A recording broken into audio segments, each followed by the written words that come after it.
The news just dropped. And it's a shocker. Jurors have finally reached a decision in the high-profile trial, but it's not a clean win. While they've decided on most charges, one key count remains a complete mystery, keeping everyone on edge. After days of intense discussion, the jury sent a note to the judge. It said they had a verdict on 4 of the 5 counts. This is a big step, but saying they were deadlocked on the 5th count immediately caused a stir. This means that on that specific charge, the jurors just can't agree. Some might think the defendant is guilty. Others are sure he's not, creating a total standstill. Faced with this roadblock, the judge took an important action. He gave what's called an Allen charge. This is like a gentle push, encouraging the jurors to go back, talk again, and try to find common ground without going against what they believe is right.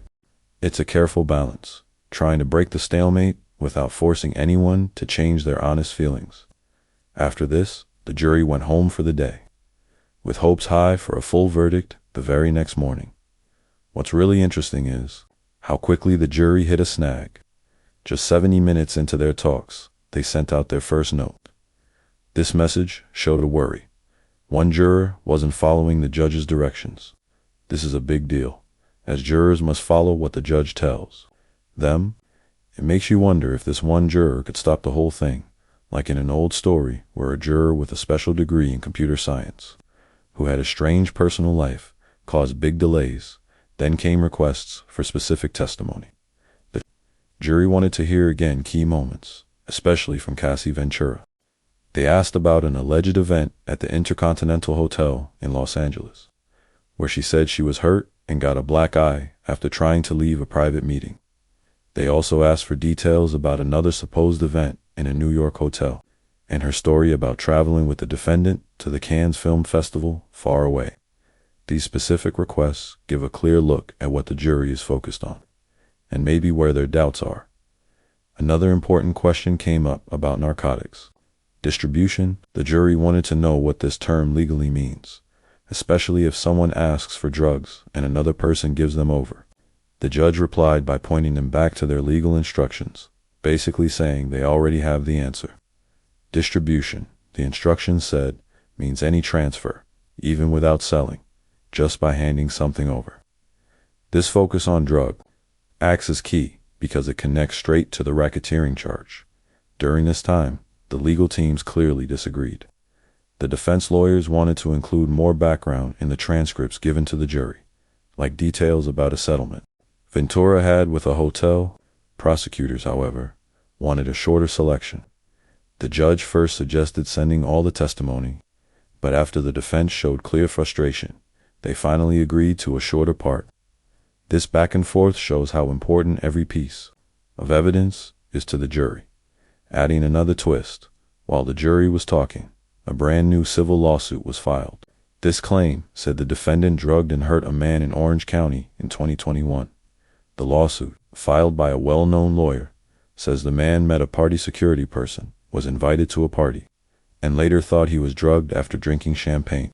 The timing of this new accusation, coming out while the jury was already deciding, has made many people wonder about its real purpose.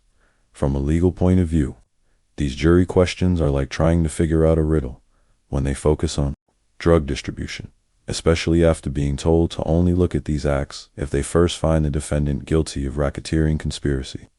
It seems very likely they might have already agreed that the racketeering charge is true. If that's the case, the analyst thinks the defendant could be in serious trouble. But remember, this is all educated guessing, as we can only look at the facts given. The jury's focus on Cassie Ventura's story, especially about times she was supposedly unable to act for herself, strongly suggests they are questioning the idea of consent. The defense tried to present the case as a simple argument at home, asking the jury to ignore the sexual parts. But the jury's specific requests seem to fight against that idea, looking instead at actions that seem forced and even crossing state lines, which are important parts of the charges. The legal analyst believes the jury is actively working through the main parts of the crimes. While the early problem with a juror who disagreed might be fixed, the analyst points out that jurors are not allowed to think about the punishment or what might happen because of their verdict. If a juror is stuck on how long someone might go to prison, they are not following the judge's directions, which could be why that early note about a juror not following rules was sent. The defense's choice not to call any witnesses also says a lot. There simply weren't any believable people left to call who could help the defendant's case.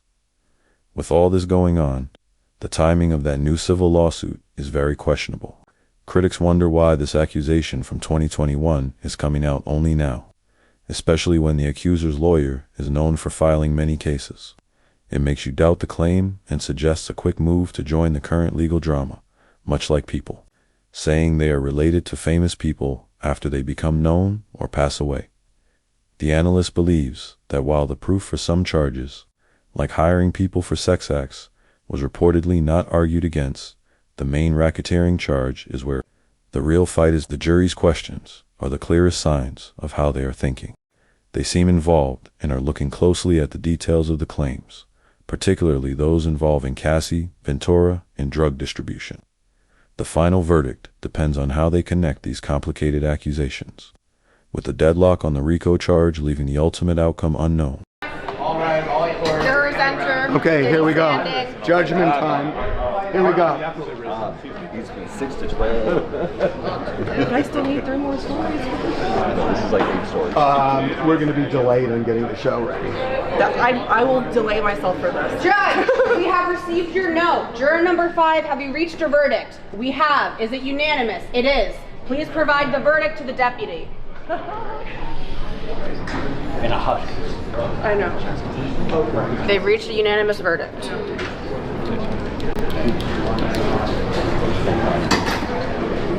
So what, he handed it to the deputy hands it to the judge judge is reviewing the verdict.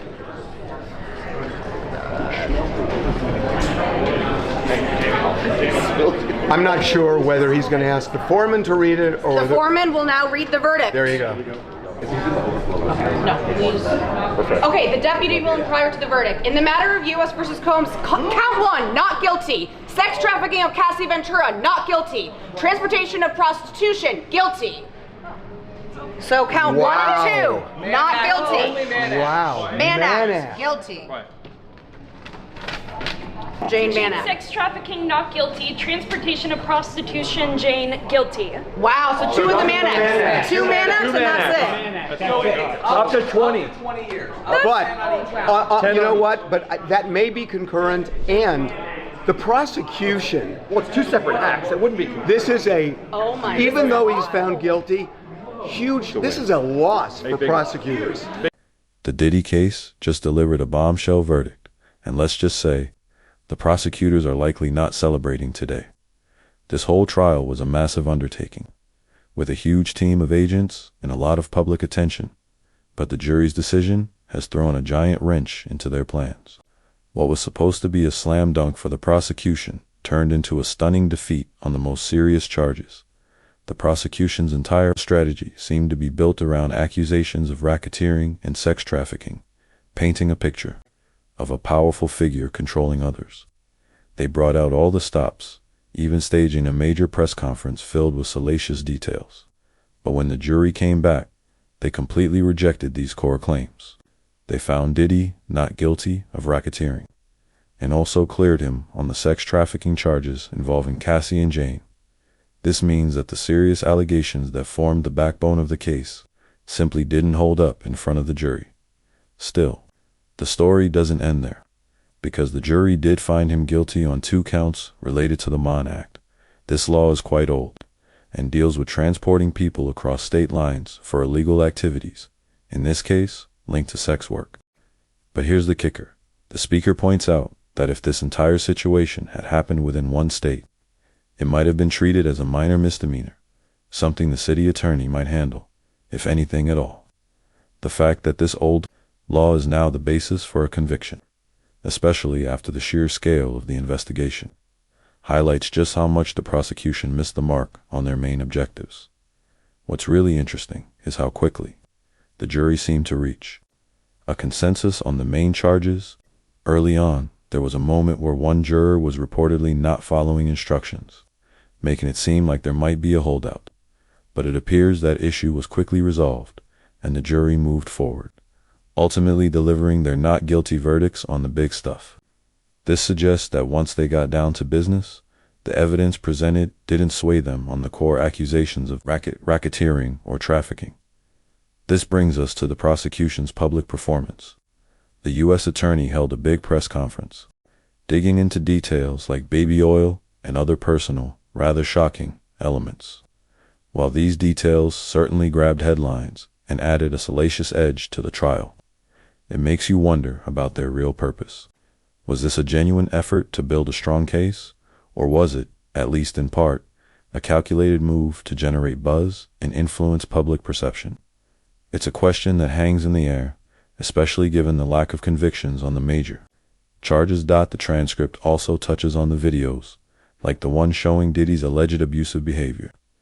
Many people expected these visuals to be a crucial part of the prosecution's case, something that would definitely hurt Diddy, but from the perspective shared, these videos might not have landed the way prosecutors hoped. While they showed abuse, they didn't necessarily prove the element of coercion the jury needed to convict on sex trafficking charges, especially when dealing with individuals in long-term relationships. It's a complex situation where the evidence presented didn't quite fit the legal definitions needed for a conviction on those specific counts. The idea of Diddy as a racketeer also comes under scrutiny. A racketeer is typically someone involved in organized crime, operating like a business. But the argument here is that Diddy's actions, while potentially criminal and certainly involving bad behavior, were more akin to the chaotic actions of a jealous or disturbed individual rather than a structured criminal enterprise.